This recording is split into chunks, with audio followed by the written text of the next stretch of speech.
According to a study conducted by the Pew Research Center in 2011, there were around 67 million Christians living in China in 2010, among which 58 million were Protestants.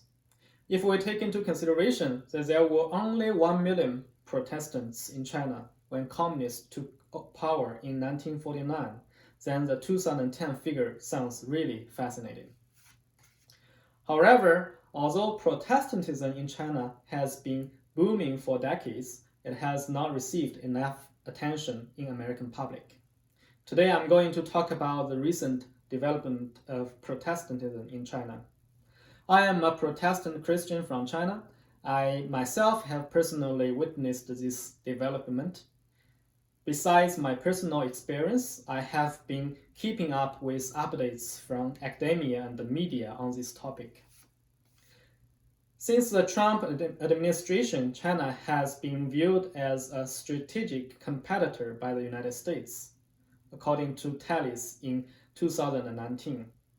Whatever future we are going to have between United States and China in the coming years, it is necessary for us to have a comprehensive understanding of China. And one important part of this understanding is about China's Protestantism. Today I'm going to briefly talk about the two basic aspects of the rapid Protestant growth in contemporary China. Why did it happen and how is it happening? I hope this speech will help you enrich your understanding of this neighboring nation across the Pacific. To begin, I will answer the first question. Why did Protestantism bloom in contemporary China? Paradoxically, the Protestant bloom in contemporary China has a lot to do with the Communist Party. According to Yang in 2006, the eradicative efforts conducted by the Communist Party toward all religions, including Buddhism and Confucianism, during the Cultural Revolution, reconfigured the religious market and created spiritual space for Christianity. The Communist Party's repression of freedom and democracy also contributed to the Protestant growth. After the Tiananmen massacre in 1989, a lot of intellectuals lost hope in the political reform of China and many turned to Christianity. Lambert in 2006 reported, in South China, soon after the events in Beijing, over 200 students came literally knocking on the door of the local church seeking answers to their anguished questions. The communist rule has also caused a deep spiritual vacuum in China. According to Albert in 2018, as the communist ideology loses public traction, Protestant churches appear to be filling some of the void.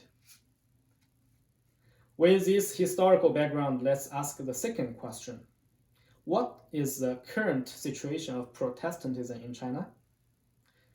Since the presidency of Xi Jinping from 2012, Protestant churches in China have been facing a new wave of persecution.